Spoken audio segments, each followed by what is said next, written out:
likambu ya kokamwa makambu mususu tokuta na kanango na mokili ya soki ba beteli ozo kanisa lokola maseki kasi soki esalami na famille na bino nde oko comprendre que mokili oyo oza ya kosakana te ya solo balobaka oboti mwana kasi oboti motema te mwana na mwana azalaka na motema na ye tala likambu ya somo oyo esalami na famille oyo papa moko azalaki fonctionnaire à l'état azalaki na babien na ye ebele abotaki bana 7 basi 4 mibali misato kasi oyo ya suka azalaki bongo mwana mobali tangu papa akufi succession ndenge ezalaka bakaboli mwana oyo papa atikaki na testament kasi ya suka aliga ye koyoka te ye mpo na ye oyo azwaki ezalaki malamu te akebi lukaluka yaya atala genre bakamarade oyo okutaka na bango akutani na kamarade na ye mosusu ayeseno biso ntango papa na biso akufaka atikaka bichebechebe héritage moko boye oyo abaki oyo yango nde ekosunga biso mpo na nini bino batikela bino ndenge wana te mwana oyo ake kolukaluka ake kokota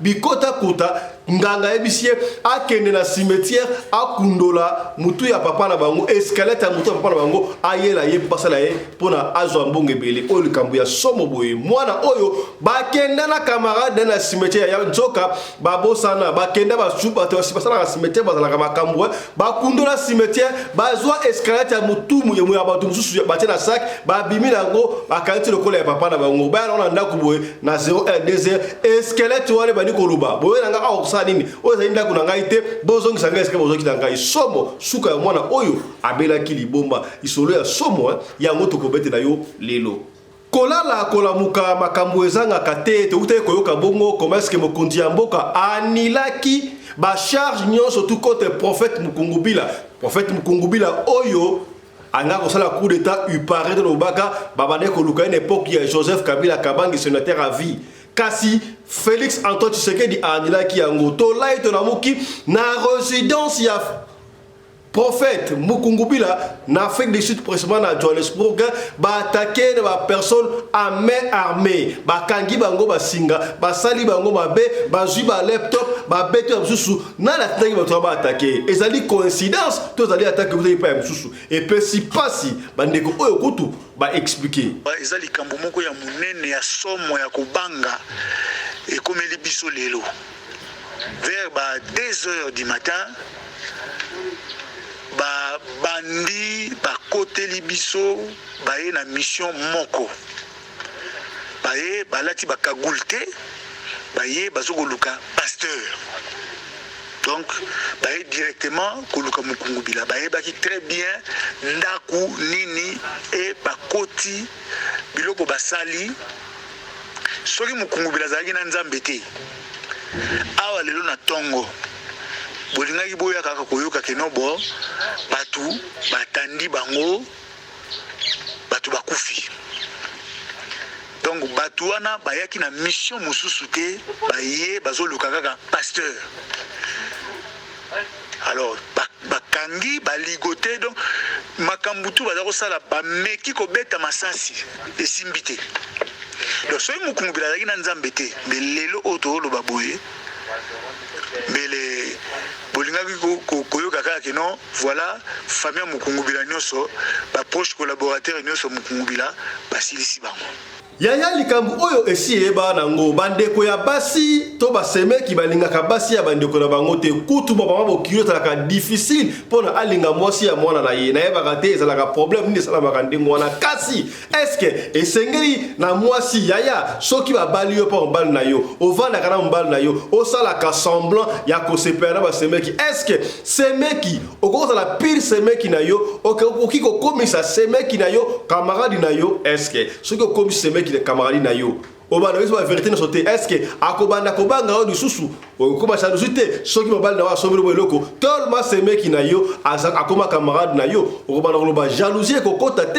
et puis si passe est-ce que il faudra qu'on vive na hypocrisie na ba semeki ya solo mutu faye kotosa ezali mama bokilo ata fingi ata tongi vivre na ekara na semblant donc amour oya ba bokilo na mwasi ya na bato ya mwana ezalaka ensemblant na yebite mwana mwasi oyo apesi conseil autre lobaki te tolobi. Un homme quand il est avec sa femme et que sa femme elle est trop proche de ses sœurs, en général les hommes ils aiment pas ça. Ils aiment pas quand il y a trop de familiarité entre leur femme et leur sœur. Ils sont là, ils regardent.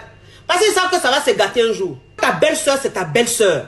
Mais toi, la femme, quand ta belle-sœur, tu la prends comme ton amie, tu la prends comme ta copine, vous vous appelez tous les jours, vous marchez même ensemble, vous vous promenez ensemble, vous partez faire le show ensemble. Vous êtes tellement copines que, arrivé à un certain moment, ta belle-sœur, elle oublie même que tu es sa belle-sœur. Toi-même, tu oublies même que c'est ta belle-sœur. Quand tu es trop proche de tes belles-sœurs, tu dis un peu tout.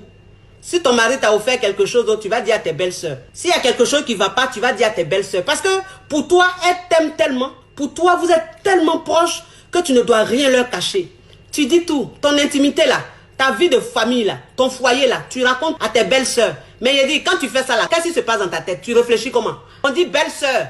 On dit belle famille. En général, les beaux-parents n'aiment jamais la femme que leur frère ou bien leur fils marie. En général. C'est-à-dire que la maman n'est jamais contente. Elle n'aime jamais sa belle-fille. Ou bien les belles-sœurs là, elles n'aiment jamais leur belle-sœur. Bandeko, une vérité qui va choquer de faibles. Ya solo, toboya kayango zalo a nature, mais ezalaka ndengo wana. Yaya, si tu veux quelque chose, tu vas aller pour ça. Ok, de koluka yango. Yaya, pour la cause moi si ya vina yo, mobile ya vina yo ezalaka facilité. Il faut que na recherche ya moi si ya vina yo, na mobile ya vina yo. Bandeko ebele komona wana azali na moi si ya vina ye, mais azalaka esika azali wante. Moi si ya vina ye, azali na maboko ya mutu mususu. Mobile ya vina ye, azali na maboko ya mutu mususu, mais il faut que na conquête na ye. Okomona boye ate na kolanda mwasi on ate pour na mwasi ya intel. Na kolanda mobali on ate pour na mobali ya intel. Ntoka mobali ya vina yo, ye wana kuna azali na maboko ya mutu mususu, mwasi ya vina yo azali na maboko ya mutu mususu. Oyo fasa conquête ya kozwa mutu oyo esengeli bova na ye. Conseil kitoko pe analyse kitoko. Na ebite bi omoni yango ndenge nini oyo Jacques Bokassa pesi tokozonga na okana émission ya lelo. Petit frère, je vais vous dire une vérité qui va déranger les ignorants. Dans la vie, quand tu rencontres quelqu'un de sexe opposé, tu rencontres quelqu'un de très bien, de très intéressant, intelligent, en tout cas sinon tes goûts. Je ne sais pas ce que toi tu aimes. Et que cette personne a déjà quelqu'un dans sa vie. Il ne faut pas être découragé. Oh, dire, oh, il y a déjà quelqu'un, bon, je laisse tomber. Non, non, non, non. Au fait, il y a vos femmes, c'est-à-dire la femme de ta vie est peut-être maintenant là coincée entre les mains d'une personne qui la maltraite. Hein? Ce message va déranger beaucoup de personnes. Mais je m'en fous.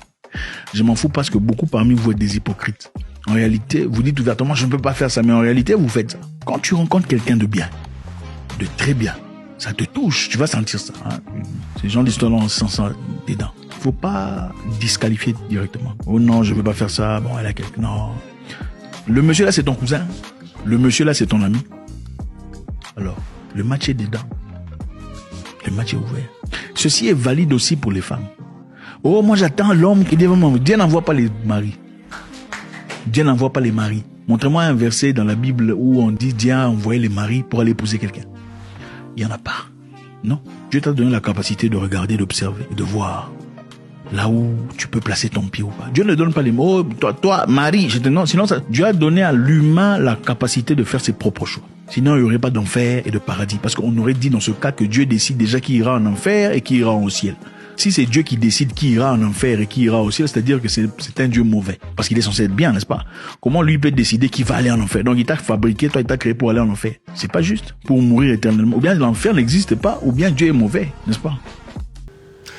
Désormais, pour la côté d'Ambongo na Congo, on a besoin de l'agence de Western Union, de Manigram, de Johannesburg, en Afrique du Sud en général, Pessibino faveur, Pessibino moyen à côté d'Ambongo. Partout dans la République démocratique du Congo, agence Feuve Express, ils ont dit bongo dans Rosentenville, mais on a besoin, il y a aucun décounate, kako bengi numéro de téléphone, on a dit transfert na téléphone na yo, malamo kon décounayo partout dans Congo azui, asa na Lubumbashi, asa na Kipushi, asa na Kisangani, na Matadi, Tina Kanyama Kasese et Boma akuzwa mbongo malamoko, on a dit na poto, on a dit na mbongo na Kinshasa, to à partir de Johannesburg, aussi na mbongo na Congo RDC, benga bongo bandeko agence Feve Express. Ba numéro na bango ya kwese koleka wana kasi likambute okobenga bongo ndeko Judith pona Johannesburg transfert d'argent basali mibale okobenga ndeko Judith. Nous profitons pour saluer ndeko Judith. Benga ndeko Judith na plus 27 78 79 53 235 wana ndeko Judith asali yemo côté asali pena ndeko Belinda okobenga Judith to okobenga bongo ndeko Belinda. Numéro ya ndeko Belinda asali plus 27 68 45 63 157 wala bandeko ya Johannesburg. Kasi ndeko Lucien azali bongo na mboka ngumba Kinshasa. Yo ndeko na Kinshasa olingo tina ndeko na mbongo na Afrique du Sud benga kaka Lucien osali M-Pesa to Orange Money mbaramoko ndeko sa partout en Afrique du Sud à kozwa mbongo. Numéro 1 ndeko Lucien ezali plus 243 81 31 44 003 wana ndeko Lucien. Bandeko ya Lubumbashi batikali pe simate pona kobenga bandeko ya Lubumbashi benga bandeko ya Lubumbashi. Voilà, on va chercher le numéro ya bandeko ya Lubumbashi Wantanshi. Voilà, ndeko ya Lubumbashi comme on a mami sœur mami au sein de Lubumbashi benga sœur mami na numéro plus 243 81 17 43 388. Vous avez mami na Lubumbashi yaya au salika un peu ça, on a besoin de oya d'agence transfert d'argent kaka yaya au salika un peu ça pas mami et pas Lucien malaboko na Johannesburg awa ndeko na yo partout na Afrique du Sud Cape Town mafiking akuzwa to posa na Afrique du Sud awa olingo tina mbongo na Congo partout na Congo yo benga na yo kaka ndeko Belinda obengi ndeko Belinda to obengi ndeko Judith bakosunga yo Feve Express. Voilà ya bana mboka transfert d'argent otoloba kite tolobi. Voilà.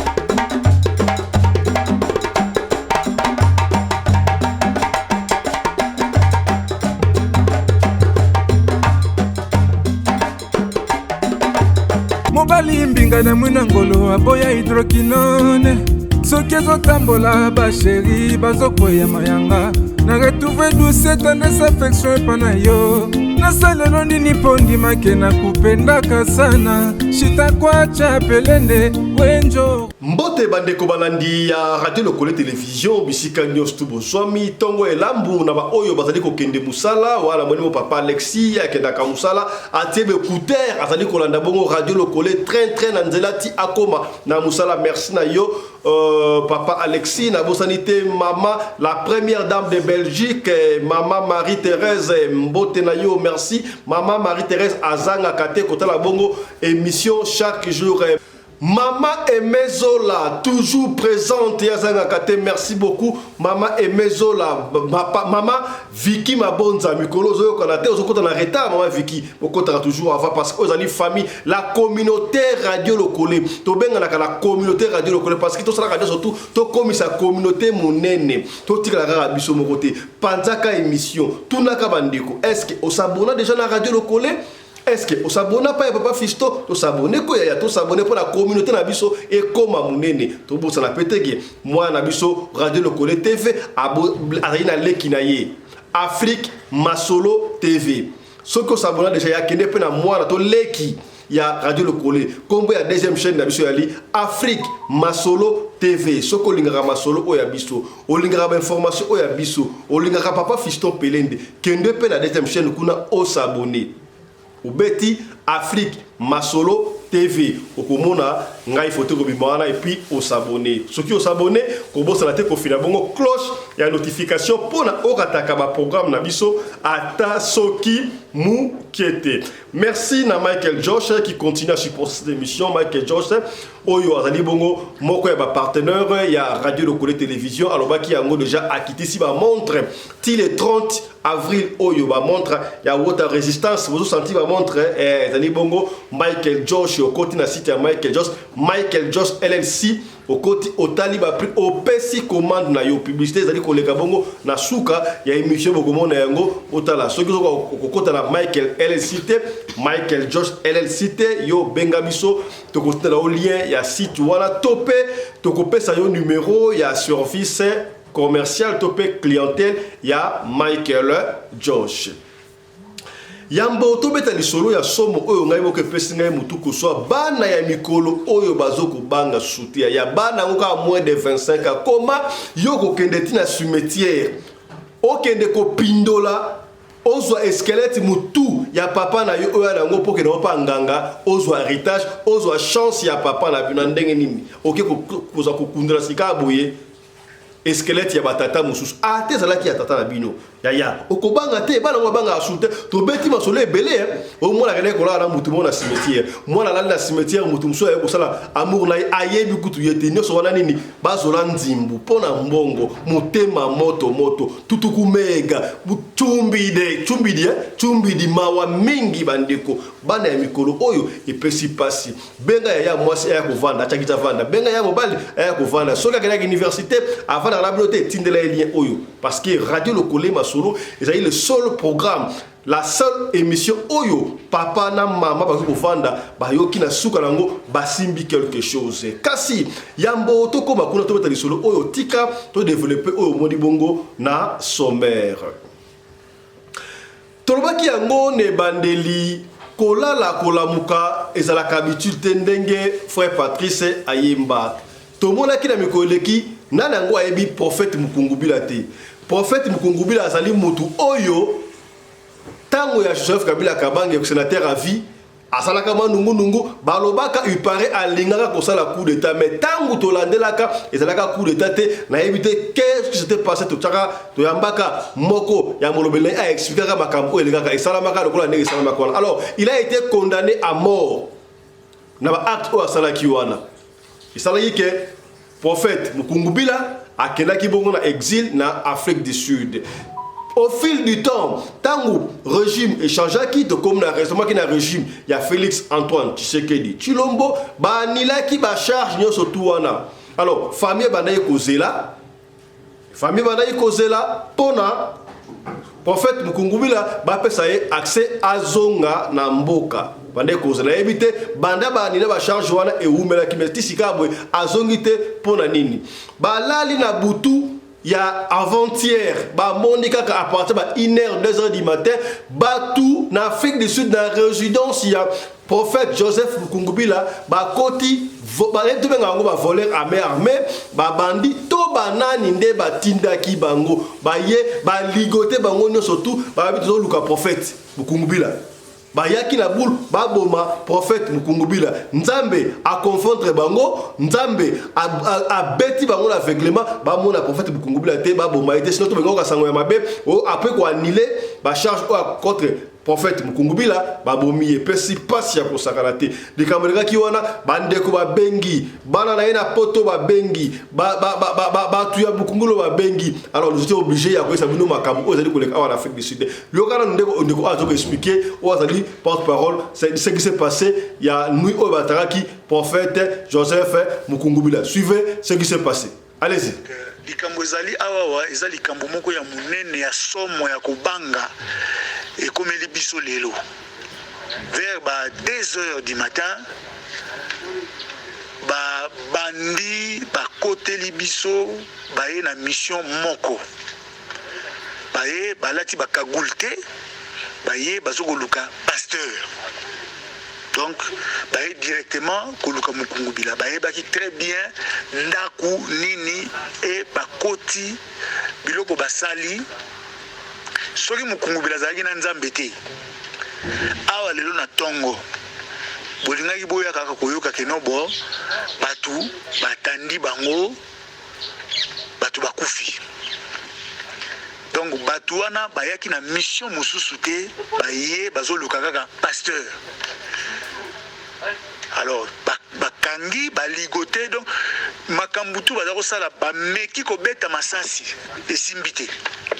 Donc soki mokungubila azalaki na nzambe te mais lelo oyo toloba boye mbele bolingaki koyoka kaka ke non voilà famille ya mokungubila nyonso baproche collaborateur nyonso mokungubila basilisi bango.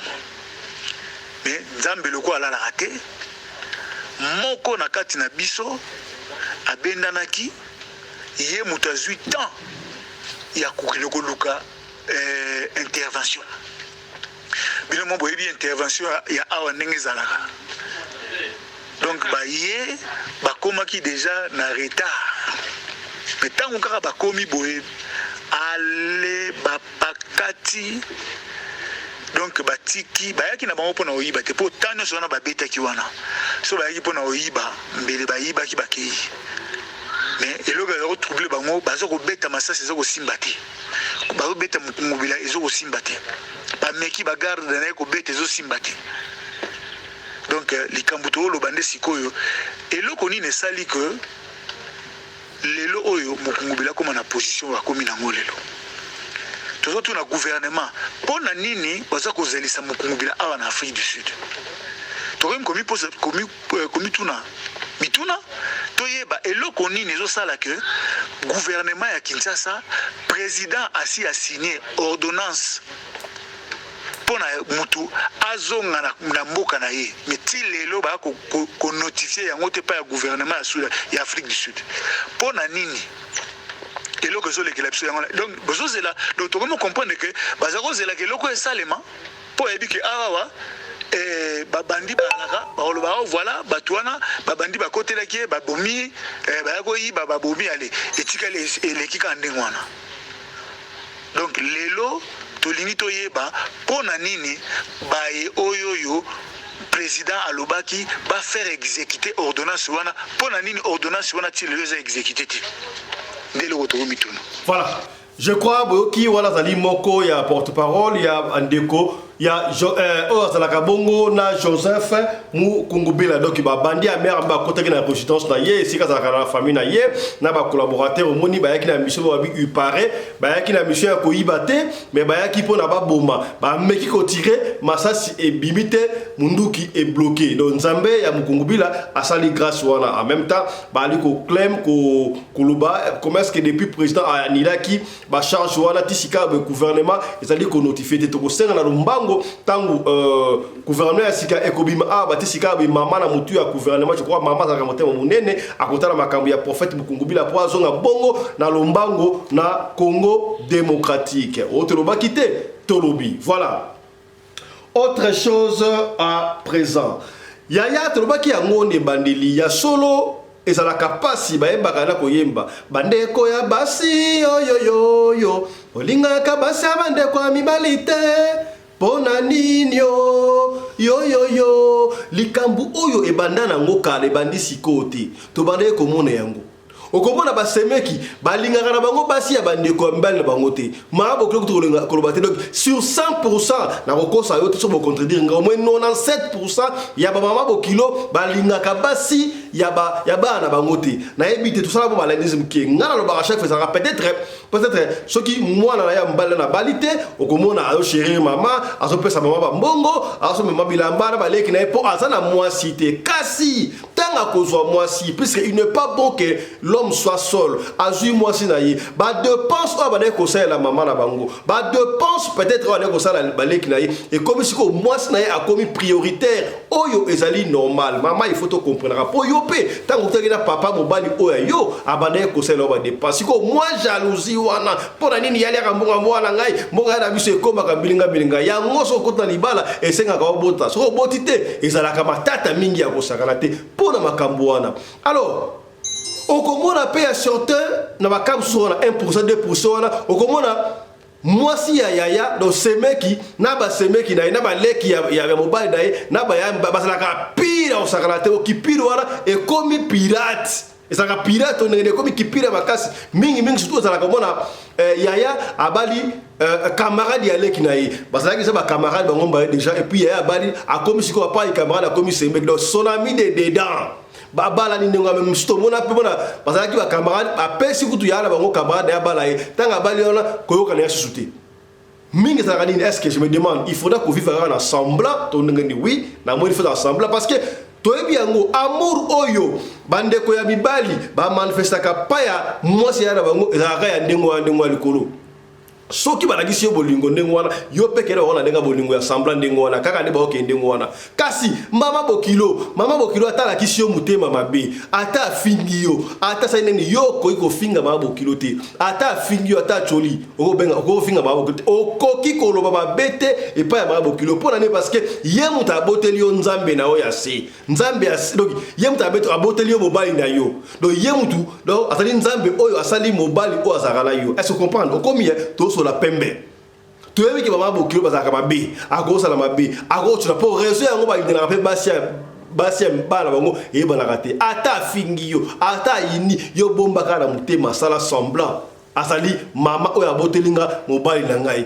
kasi il faudra qu'on sala semblant et pas ya basemeki soki semeka ofinga yo aloba na yo ofana kaka nie osala semblant wana ebite soki semeki ailio Bajia mutuna sema kolikolo est-ce faut que n'ende pas c'est mec voilà bon ndemoko c'est mec a pouvoir te défendre moi si ana bango pour ça ka ndemoko on se passe ban mais maman na papa ne va na pouvoir c'est mec a pouvoir te so qui c'est mec elio qui c'est mec na ndenga gentillesse qui n'a pas ndenga gentillesse a pas ndenga boulou que il n'a pas boulou que ndemo po c'est mec a pouvoir mo côté ya komondi ya kolobelo ko monter mais papa rande mama ba papa ça a problème te ba mama bokilonde bango donc soki osa bien mama bokilote ah voilà trop de za libala yo soki mama bokilo donc bozo yo kara été ata ofinga soki o meiko zongisa ya kozaka zongisi wana krelo anui est-ce que komi to soli pembe na lingi yo ka conseil to analyse bien de ko moi oyo explique to quoi landa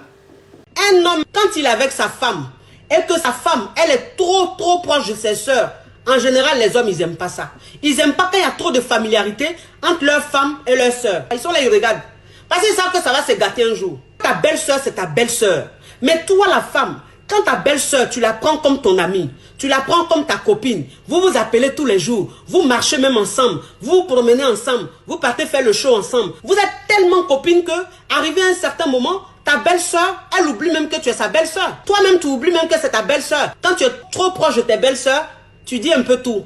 Si ton mari t'a offert quelque chose, donc tu vas dire à tes belles-sœurs. S'il y a quelque chose qui ne va pas, tu vas dire à tes belles-sœurs. Parce que pour toi, elles t'aiment tellement. Pour toi, vous êtes tellement proches que tu ne dois rien leur cacher.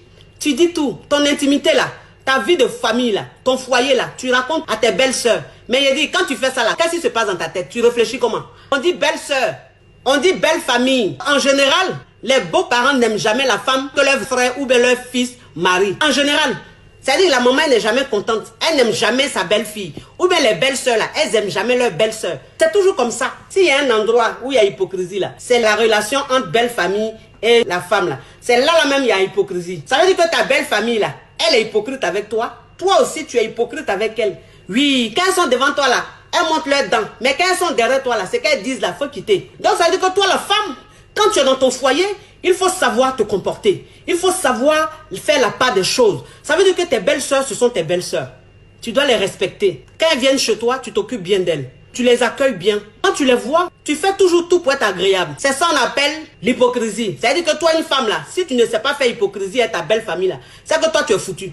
Et puis vous-même qui me regardez là, vous savez que ce qu'elle dit, c'est vrai. De la manière tes beaux-parents te prennent là, c'est comme ça que tu les prends. C'est-à-dire que quand tes beaux-parents te voient et puis leur sourire là, ça fait nœud là. Toi aussi, ton sourire fait nœud.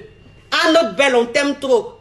Moi aussi, je vous adore. Eh, vous m'avez bassé. C'est hypocrisie tout ça, mon cher. Nous tous, on est dedans. C'est pour faire hypocrisie à belle famille, on a besoin de surformation. Il y a des belles sœurs, parce que c'est pas toutes les belles sœurs. Mais il y a des belles sœurs, elles pensent qu'elles ont une rivale. Elles sont là, et puis, elles sont fâchées comme ça contre leur belle sœur. Pour rien comme ça. Elles m'énervent. Je ne sais même pas pourquoi c'est elle qui l'allait choisir. Elle est comme si elle est penchée comme ça. Mais elle est vilaine, elle est penchée là. Mais c'est elle qui l'a choisi. C'est son choix. Donc, toi la sœur là, il faut accepter son choix. C'est son choix. Si elle est penchée là, c'est ta femme. C'est ton frère qui a choisi ça. Si elle est gondrolée, ça c'est son problème. Si elle est analphabète, c'est pas ton problème. C'est le monsieur qui a choisi sa femme. Donc s'il vous plaît, ton frère, il a le droit de vivre sa vie de famille. Parce qu'il doit construire son histoire. Il ne doit pas construire son histoire avec vous. Allez construire aussi votre histoire. Arrêtez de rester dans la vie de vos frères. Vous pourrissez la vie de vos belles-sœurs. Arrêtez ça. Vous n'êtes jamais contente. Quand vous êtes dans votre foyer là, vous voulez toujours que vos maris soient gentils avec vous. Vous voulez que vos maris vous comblent, vous rendent heureuses, vous les femmes. Mais pourquoi, quand vos frères rendent leurs femmes aussi heureuses, là, ça vous fait mal? Pourquoi? Ça c'est quoi? C'est la sorcellerie ou bien c'est quoi? C'est fatigant. Respecter sa belle-mère, c'est une obligation. Respecter son beau-père, c'est une obligation. Mais tes belles-sœurs, de la manière qu'elles te traitent là, c'est comment tu les traites. Si elles te manquent de respect, tu leur manques de respect. Elles t'insultent, tu les insultes. C'est affaire de belles-sœurs. On dit de respecter sa belle-maman. On doit respecter son beau-papa. C'est-à-dire que ta belle-mère là, quel que soit son mauvais cœur, quel que soit tout ce qu'elle va te faire, mais c'est comme ça. Toi, la femme, tu prends sur toi, tu attrapes ton cœur et puis tu respectes ta belle-mère. Faut pas lui répondre parce que c'est la maman de ton homme. Tu vas rien gagner en étant en froid avec elle. Ça t'arrange pas. Toi, une femme, quand tu es dans ta relation, si ta belle-mère et toi, vous ne vous parlez pas, si ta belle-mère et toi, il y a toujours des tensions, ma chérie, ton foyer là, il aura toujours des problèmes dedans. Parce que tu es en histoire avec le Dieu de ton homme sur terre. Voilà pourquoi je parle de la comédie. Je parle de faire semblant, être hypocrite. Donc toi, la femme, quand tu es avec ta belle-mère, quel que soit ce qu'elle est, tu dois la respecter. Tu dois être gentil avec elle. C'est comme ça. Même si elle est méchante, comment? De la manière tu vas la prendre là. Elle-même arrivée à un certain moment, elle va se sentir ridicule. Elle va dire, mais la petite fille là même là, je lui fais ça, mais elle est toujours gentille avec moi. Elle me respecte toujours. Ah, il a arrêté maintenant, parce que vraiment c'est ridicule ce que je fais là. C'est comme ça. Mais toi une femme, quand tu veux tenir tête à ta belle-mère, là tu es mal barré. Même si ton homme te soutient dans ce que tu es en train de faire à sa maman là, même si te dit, chérie tu as raison, ma maman elle exagère, faut lui parler même toutes tes vérités. Fais ce que tu veux même, je te soutiens, ma chérie. Ça c'est ce qu'il est en train de te dire. Mais tu ne sais pas ce qui va se passer dans le futur. Une mère, quand elle est assise, même qu'elle soit méchante, qu'elle soit gentille, mais une mère qui a mis son enfant au monde, si elle veut maudire son enfant, si elle veut maudire la relation de son enfant, tôt ou tard, ça va marcher. Si ça ne marche pas maintenant là, ça va marcher dans le futur. Ta relation, elle aura toujours des problèmes. Parce que la maman n'est pas contente. Parce que la maman, tous les jours, quand elle s'assoit, elle fait ceux-là, ils vont voir. Si ce n'est pas moi qui ai mis mon enfant au monde, si ce n'est pas moi qui lui ai donné mon sein, si ce n'est pas moi qui ai veillé jusqu'à ce qu'il grandisse, si ce n'est pas moi qui ai payé ses études pour qu'il devienne ce qu'il est là, on va voir leur relation là où ça va arriver. Ça là, c'est bizarre, mais c'est comme ça, c'est la nature. Donc on ne peut rien faire. Dieu a dit, nos mamans là, ce sont nos dieux sur cette terre. Donc ça veut dire que toi une femme, quand tu es dans ta relation, même si tu as un gros cœur comment, ma chérie, au niveau de ta belle-mère là, il faut te sciencer, il faut te calmer, il faut supporter. Si tu veux après là, il faut aller mettre ta haine, ta colère là, va mettre sur ton homme. Tu as le droit. Mais devant ta belle-mère là, il faut faire semblant. Même si elle t'aime pas, mais elle voit que tu la respectes, elle voit que tu la traites bien. Mais c'est elle qui ne te traite pas bien. Dieu même va faire ton palabre demain. Mais les belles-sœurs, vous les femmes, vous êtes copines et vos belles-sœurs jusqu'en là. Attention. Parce qu'une belle-sœur qui devient amie à toi, qui est très proche de toi, arrivé à un certain moment, il y a la jalousie qui s'installe. Même si la belle-sœur, elle est gentille, comment, elle t'aime, comment. Arrivé à un certain moment, puisque vous êtes proches, vous êtes des amis, il y a la jalousie qui va naître. Parce que les relations entre femmes, en général, il y a la jalousie. Donc ta belle-sœur, elle va commencer à être jalouse de toi. Quand tu vas dire, mon mari m'a offert ça, mon mari et moi on a fait ça, mon mari et moi on allait ici. C'est une femme, ça va la rendre jalouse. Donc il faut éviter ça. C'est quelle amitié tu cherches? Tu as le choix de son frère. Si elle ne veut pas accepter ça, c'est son affaire. Toi aussi, tu vis ta vie. Il y a des femmes qui pensent que c'est quand elles vont être trop amies avec leur belle-sœur. C'est là, leur mariage là, ça va marcher ou bien le monsieur va les marier. Ça, c'est des conneries tout ça.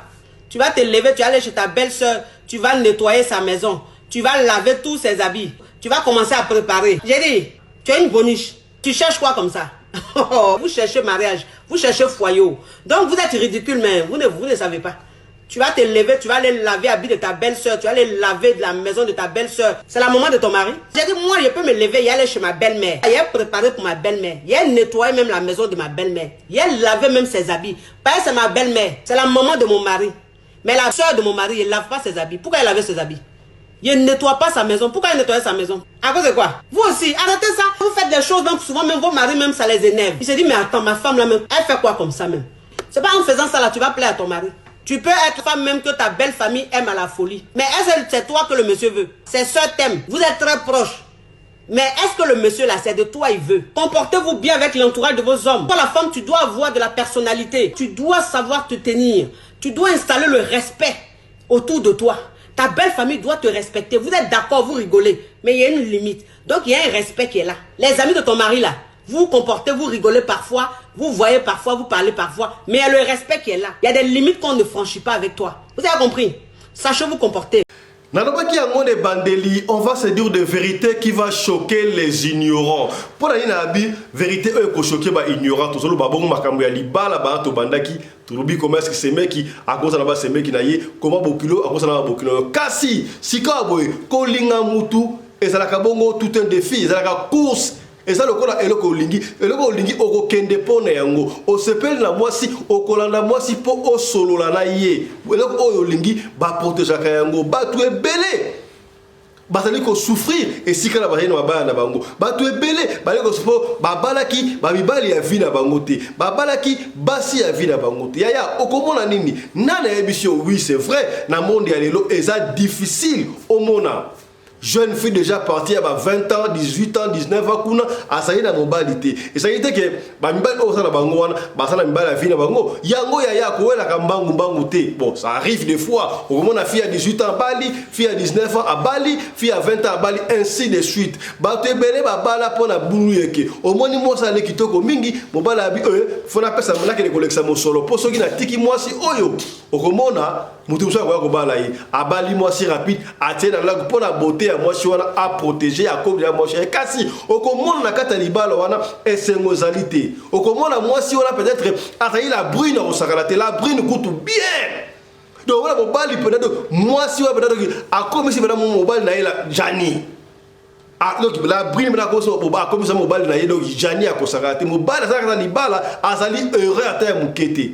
Moi si pour la gata libala azali heureuse à terre mukete mais au komona moi si wana peut-être libala o azali na relation o azali eza relation na yeti au komona peut-être mobali ya vie na ye azana fimoko quelque part avana fimoko quelque part au komona peut-être moi si ya vie na ye azala kana mobali moko quelque part ya moi soko kei et peki samite ezali mabete nzamba ta injuste te ya de femmes o babala qui peut les rire.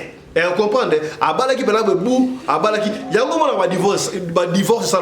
Est-ce que crois-tu que tant que Bala n'a pas pour le meilleur et pour le pire, pour le meilleur et pour le pire, beaucoup à boire, pour attendre ma bezali, beaucoup bongi sagaka. Au comment on a divorcé, à divorcer, à comment femme seule d'abord, nanden.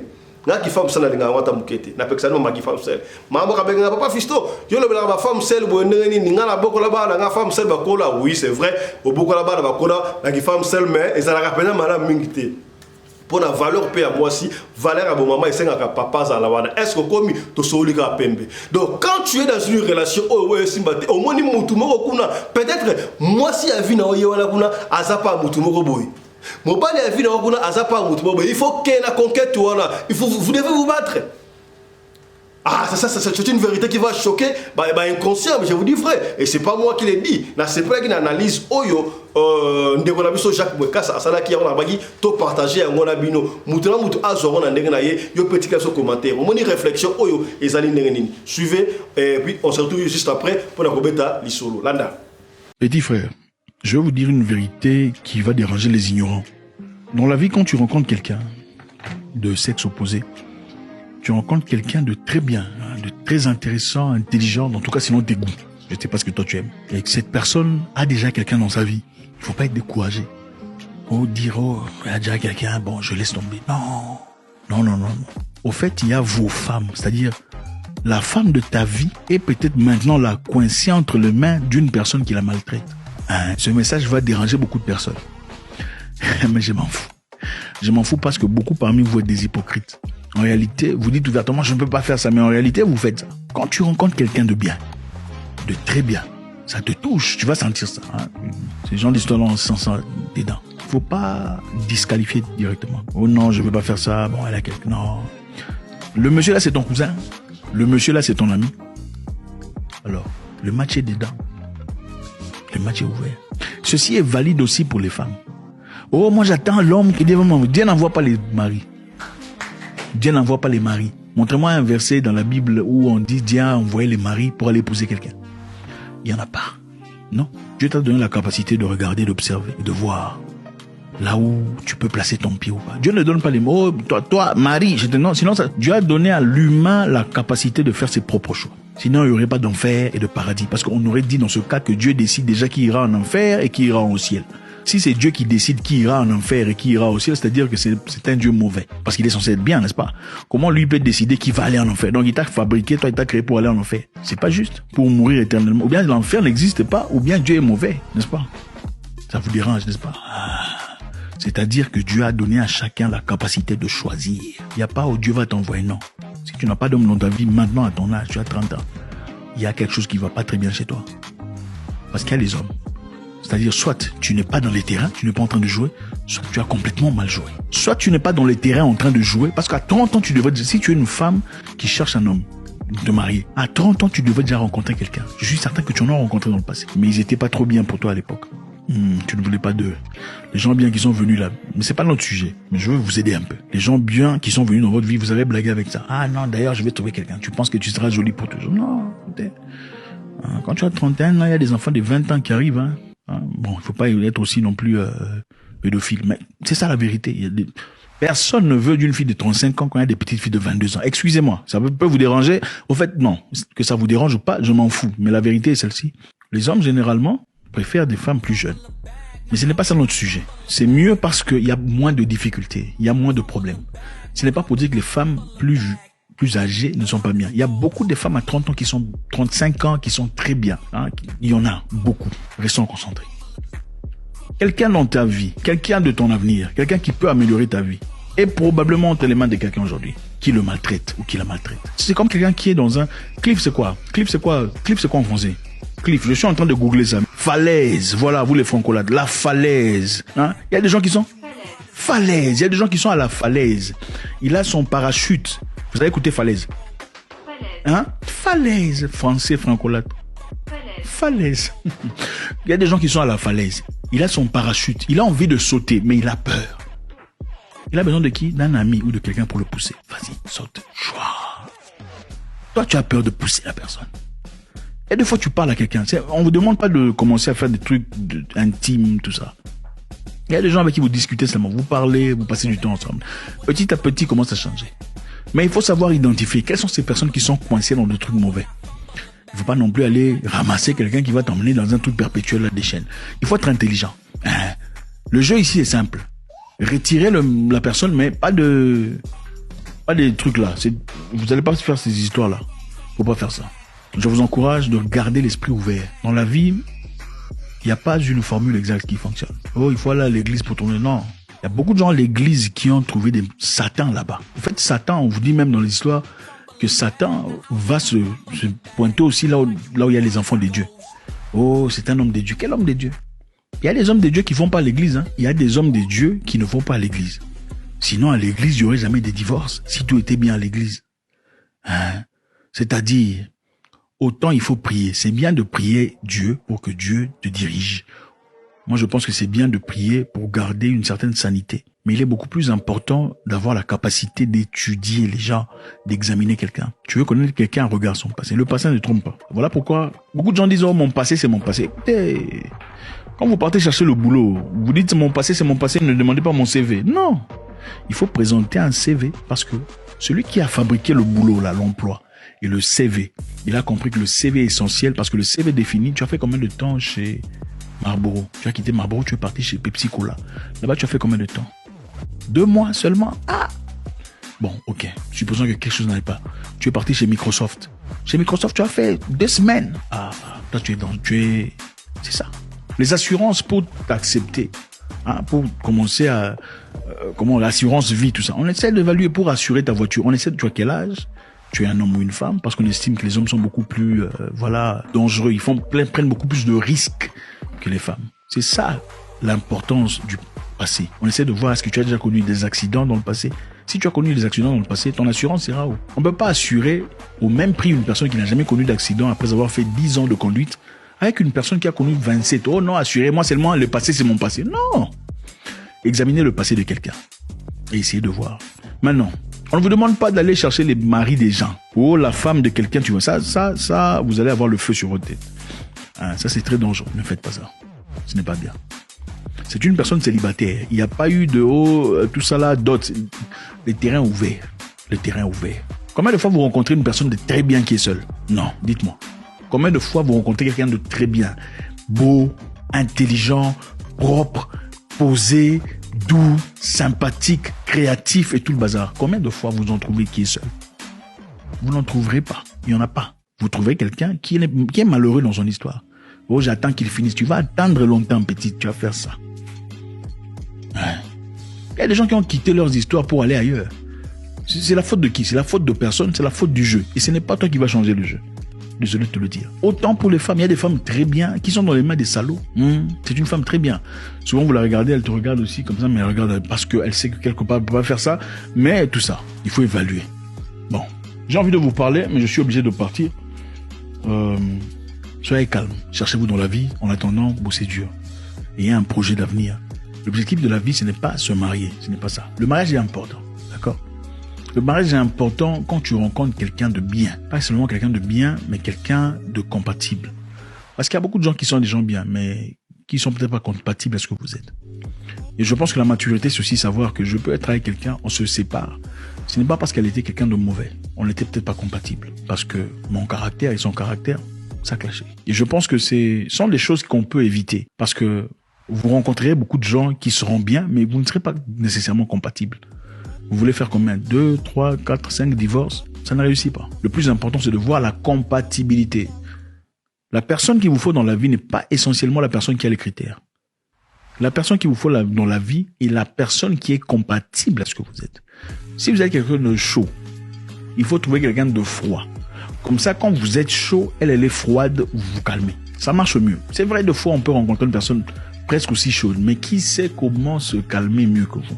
Il doit y avoir quelqu'un qui sache comment se calmer mieux que vous. Sinon, si vous êtes la même chose, ça devient très compliqué.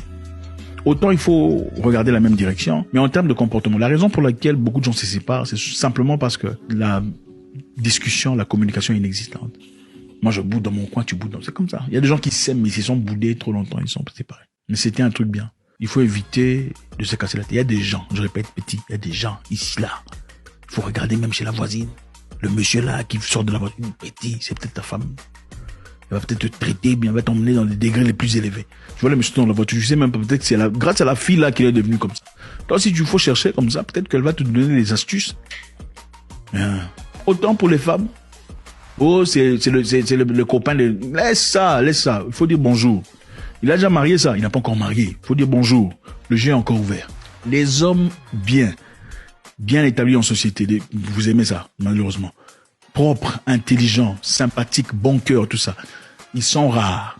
Et les trouver, j'en ai trouvé de célibataires. C'est très difficile. Bless.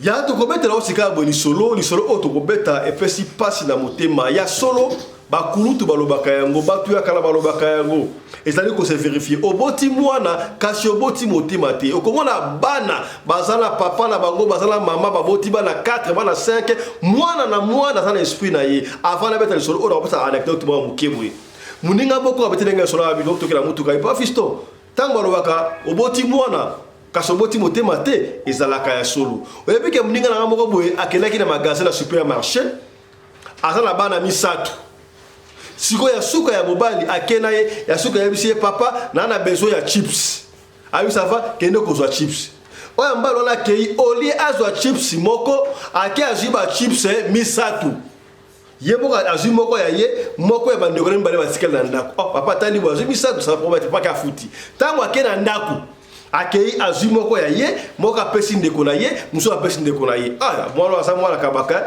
lobi nango papa azwi mususu wana ndeko ya mususu akei azwi susu akei akomi wana papa siko atunye onya sombela o chips sombela nga chips okende kozwa oya mibala akei azwi kaka chips moko azwi chips moko akei nango na ndako akomi na ndako afungoli alia yango pe asilisi moko papa mwana akabaka te ya misato azwi esi wakena yesu na supermarché mama lungi chips zo chips kuna ya misato ake azwi chips wana yekuta kaka na kata shop wana bandi kolia yango aleta bakomi libanda shop esile akomi na ndaku kaka ndengo wana koma leki na bango azoki misato moko pona ye mibale pona bango bande kone o azui aina ndako le moko o asisi kaka nzela na bandela susu ko ndeko na bango azui lisusu o ya bango ya muke o ya liboso asuka wana akena yesu na shop kuna ayisi ayo dinga chips mingi olingi chips so chips o ya suka wana kei azui chips misato lisusu moko ya ye moko ya ndeko ya moko ndeko ya mwasi moko sa ndeko mbali papa habite na za mbungu te zoka moko azui moko azongi simbale wana asimbi chips wana azongi na ngona ndata comme na ndako akela cuisine azui sani ayu chips wana afungole nga sopi na sani abengi bandeko na ye boya tolia omoni oboti bana me mutema te tala mwana o mutema yako kaba wazaki anecdote muke pona to banda lisolo ya lelo lisolo ekobeti ekopesa yo pasi ya kosakana te yaya lisolo otobeti na esa rabili za ba histoire vrai ya bato to betaka lisolo soki membre ya famille pesa bi papa fisto la kisa ba photo to kola kisa ba photo ndenge lisolo to kobeti la bino boy mutu awutaki Afrique du Sud akomi na Kinshasa pa les États-Unis akufi to kola sa photo pour appeler to kola sa photo oyo to kola sa photo te pour toujours autorisation te yoga li solo pour comprendre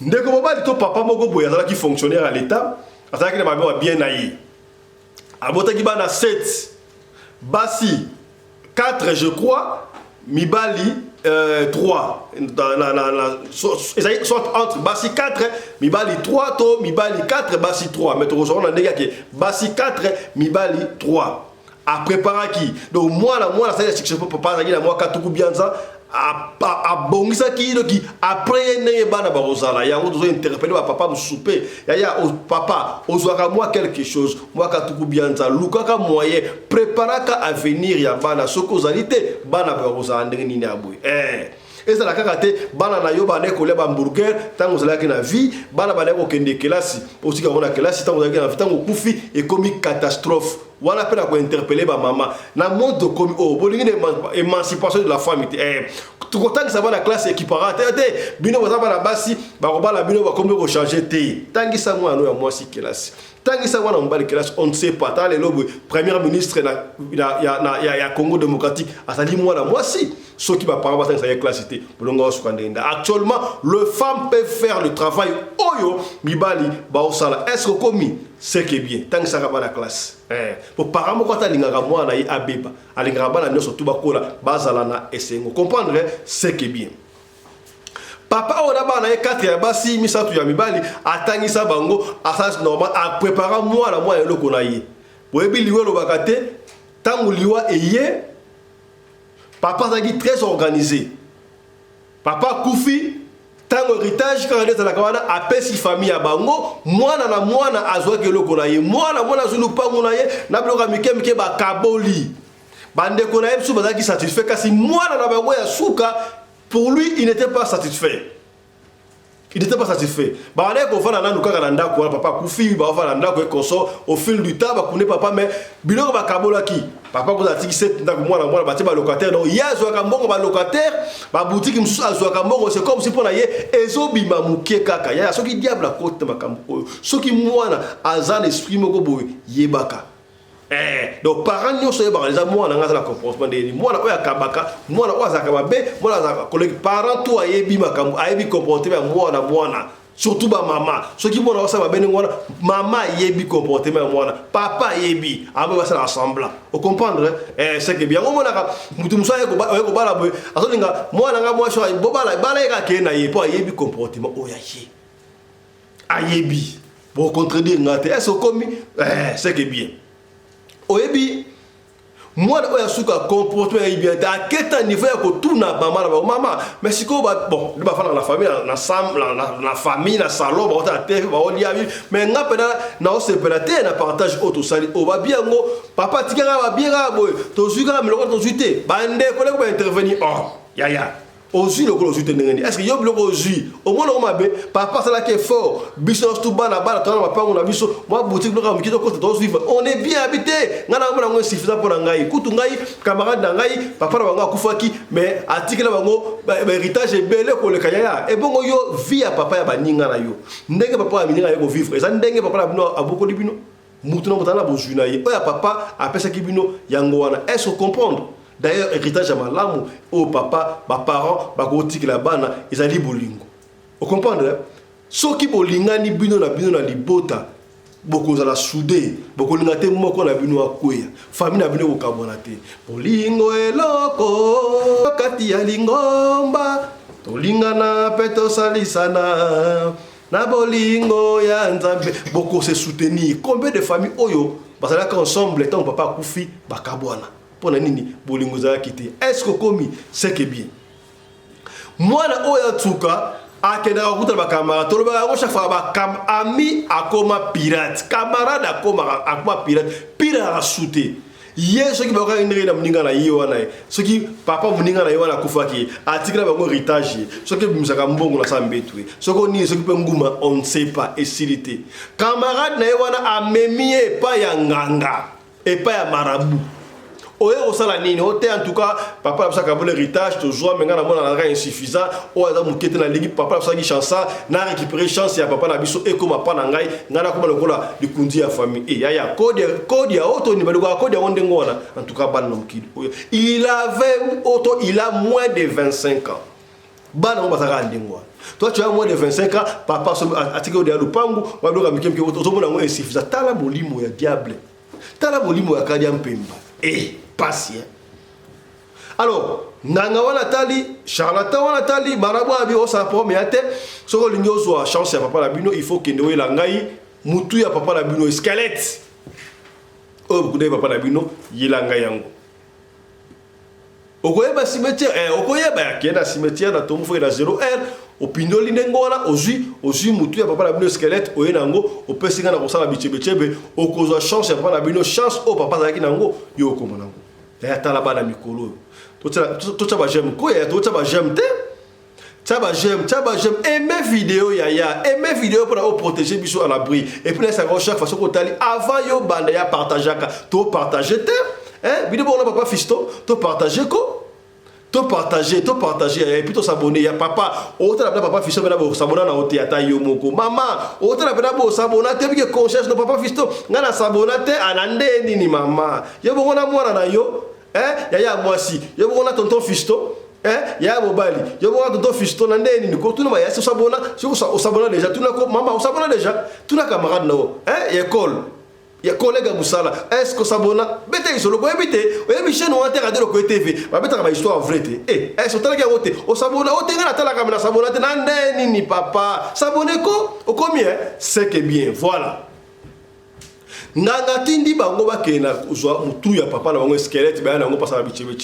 ba boy pete be ça va to kokenda en tout cas bana mikolo oyo bato mokili makambo mingi ngana lelio mama Emile Mbomba yaza asuna chebo aseka kama kasa abi yo chaka bo ndike bena masolango ozalaki ya bete liga ndebo bango comprendre ekenda kandengo wana jeune garçon wana ayokana muninga na yeba ke na cimetière ya na 0R bakenda yango bato basala na cimetière bango na makambo cimetière papa susa lobaka nini cimetière dans le parking ezali vie mobile ezali kuna ba hôpital ezali ba parking ba tu nzambe ba ko zoma kena bango ba tu akade pemba ba zo ba parking ezali vie mobile na cimetière wana okomona mutabimbo na sala ka l'hôpital wapi na cimetière papa susa lobaka bango surtout wana ezana témoignage na pesa kiwa vie ezakuna to bête témoignage awat ba ezali na ndeko petit trésor alali na moi ça université je vois si bakimata métis na Kinshasa bake na ndako na ma campagne ala mkaboy na 5h azali kola tombe do bandako za na cimetière tombe za tombe za bandako na bango parce que je me rappelle par exemple ça les gens de comment beta pesa pe solo auto beta alota na ndoto mama na bango atalisa ndoto bino esika botengai nazo pola makasi botenga esika nazo pola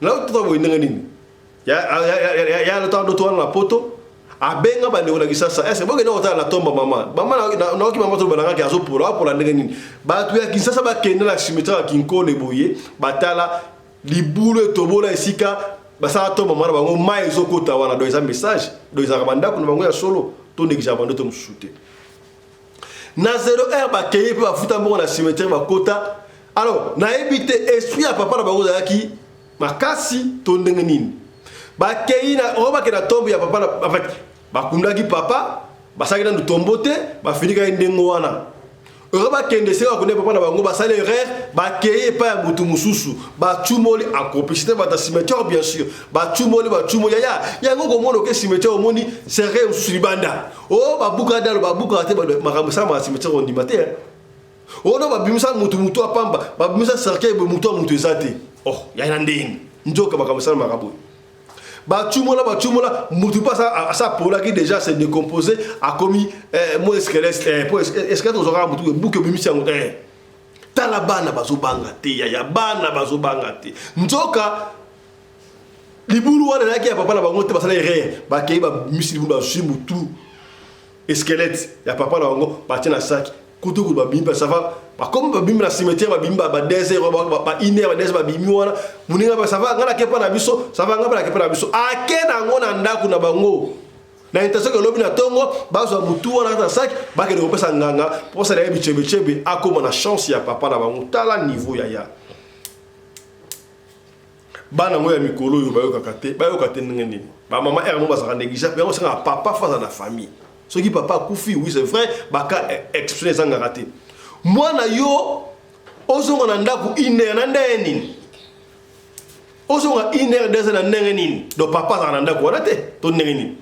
Ata papa ate ba maman zo rappeler devant ou moins autorité parce que et ça na bana msu ba maman ko ça ba ngo ba comment pe ba to basali. Moi na zongi 0R, so pe iner wala zongi azwa mutu wana azwa ngo akota la ngo na chambre na oui. À côté de la chambre, à l'ali. Tango à l'ali, pongi pe jouer. Avec la tongo, ok, n'a pas de temps sac. Il y a un peu de contre la sac à bana, bisoto n'engeni, sac à mes aliouan. Tango comme il y a 3 heures, beaucoup de 4 heures. Bayoki mu pepe nanda kuso ki mu pepe mu fomo ya bien trop mutu na mutu na chambre sika na ka ki mu fomo ya bien te. Bayoki siko voya mutu to loba. Bomi kosa ki bo se tromper. Boye na nga awa pona nini? Awa sa ndaku na ngai te. Soki ata bolinga boke na ngai, ifragi boke na ngai na ndaku na ngai. Aza pa na ngate. Boye na nga ko sa nina. Oh, qu'est-ce qui ne va pas? Donc mutu na mu de sekatali azoyo kana mama na bango. Oh. Eso bandela ka ndengo wana. Mwana yebo ayo to pembela la mkaboyo. Atala nena oro boy. Agwa ki biso saki na yewana ezati. Oh, saki yate ndengeni. Pour y aller comme Makamut, à Telemi, à Fungo chambre, à un salon, à côté ça qui wana, et ça n'a collé à mettre ça la manger. Ça qui est banni qu'on le barra de Ngoana, n'a qu'à Tamutu. Boyenanga a pona nini. Bolonga kuna, boyenanga a pona, awa zainda kunanga ite, sokata bolonga kuna, il fallait que l'anga kunanga, awa, bobosani, ezalinga ite mutu bauswa, ezalinga ite, boyenanga a pona, famille la muki. Tant mouya la muki. Baya bala muki bala muki sake baliga ko bande do mutu na kata sake ne elo do bande ngwana mama ya fungo batali eskeleta mutu ya mutu ezo kondo ko bande ngwana ali mwana ngo kao abeli mama liboma abandi ko baloba bo yeso mta beli liboma ba ka munge baba na so kata forme akati fo ba simba lekino ngo nini tala bakambo oh nini boye tina tongwana ba bengi batu no ba bengi ba batu boya tala makambo zali boy no ba bengi bata famille no bata kasa bata famille mikolo ba ye ba luta et ça ndé boy moi na pe abeli ba kangie ba chaîne ba bi komi grave boy ngeni makambo e kombo ngeni tokende kotalisa boy batu ndé bazalaka balingaka oya nzambe te e umelaka ba nga vite ba mikolo ya famille ba papa kurutu ba maneki ba zui ba kei kotalisa. Tango baki otalisa boye nganga tali kuna abiwi yaya nganga pa lobaka nganga pa pesa prophétie yaya ba to bele ba pesa na prophétie ngo prophète ki ngani prophète boye ba nganga pesa ba diable pesa ba prophétie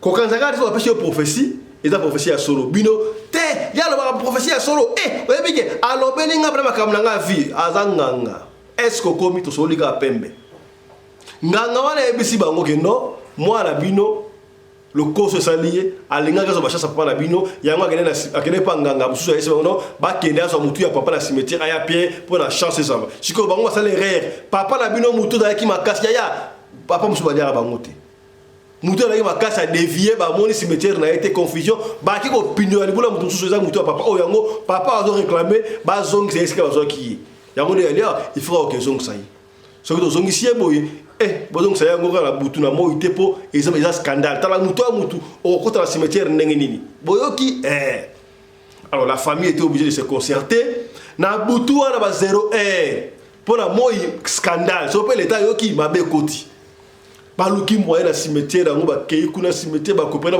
ba ta cimetière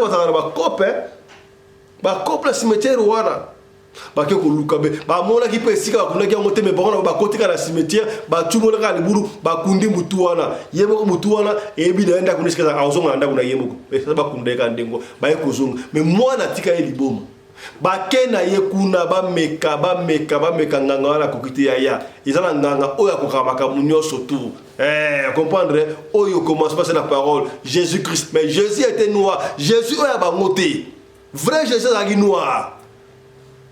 Et comprendre bakenda pa mosali na nzambe bakena ndeko na kuna ifata prière mwana wana espoir zonga alamuka sutuka bandi ko tuna nini abandi ko expliquer avouer makambo kaka o nganga lobaki wana ba osambela pour ndeko wana biti pour muta pesi solo moko ya bamba famille na bango comprendre apesi solo moko ya bamba famille pa vito beta li solo oyo pona opene bato tango baka oboti mwana oboti mutema te eza baya solo mais pas parents tout ça la kai fort to bala ba mikie ba yebakata mutema neza soki ni mama papa luka ko dresser bana basa la kala moi esprit wana mwana lingaka mbongo te muto lingaka mbongo te atana vie c'est vrai sans argent on peut pas vivre mais mbongo comme esclave mbongo te parce que esclave mbongo okosala ba dégâts okosala ba erreur grave likolo ya mbongo est-ce que komi c'est que bien ndeko na biso wana moko azong mo akomi koloyo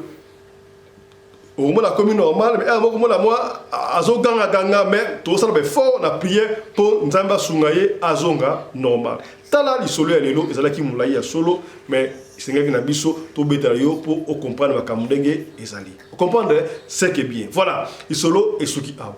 Merci na Claudine Larise Pelende qui était la réalisation aujourd'hui. Merci Kabouye, merci na Mamari Naomi Larise Pelende, la femme à la taille d'une tige spaghetti. Ni courbir, ni virage. Nous avons la coordination générale. Yé mouva surveiller qui ba caméra, à surveiller qui ba lumière. Nous surtout on a pour la élega qui toko bouye. Là qui Mama Rina Umbi Larise Pelende. Yaya les autres bêtis ceux qui intéressés au temps yo au partager et ko sungande komoko songolo et sikamoko pakala. Merci de nous avoir suivis. On se retrouve prochainement dans le numéro sur Radio Lokole Masolo. D'ici là, portez-vous bien. Santé de faire à tous. Chap chap. Et tchara. Kombo nangai fiston Pelende tata ya Sedek. Merci na sponsor officiel de la chaîne Oyo Radio Lokole. Il s'appelle Michael Josh. C'est aussi pour s'habituer déjà vous biango Michael Josh. Logo auto griffe ya mwana mboka basé aux États-Unis et pas wapi ya soki olingi osomba bilamba ya marque kota bongo na et pas Michael Josh surtout bilamba ba sécurité nyon surtout non besoin kota pas Michael Josh au komona yango. Ce qui est spécial c'est quoi? Ti le 30 avril Oyo Michael Josh a quitté si bongo ba montre bongo batunde ba liko sobo ba montre talaka montre haute résistance montre Oyo okoko tango na kata mai okoko pour na mbula okoko soko na mbula na nkona plage et kolongwate confort benga Michael Josh pour na ozo montre ya kitoko na moins cher kititalo yo pe muto lingara kolata bongo ba super wax hollandais Michael Josh a sali promotion sika boye kaka 50 pièces te ata parti à 2 3 4 5 pièces benga Michael Josh comme ça okozwa livraison à domicile soki ozali na moyen ko na site ya Michael Josh te Michael Josh LLC benga biso to kotindela au lien site wana topé toko pesa yo numéro ya service clientèle ya Michael Josh voilà ekendaka ndengo wana pona yo muto mitungisa poison na nzoto to bateli yo poison to ke na affecte wapi benga biso to kocha yo en contact na ndeko o ba na anti poison pour na yo o bongama on ne sait jamais yaya fabi to tika kala baninga o tika kala makambo changer est-ce que comprendre anti poison ezali benga biso o to loba kite to lobi.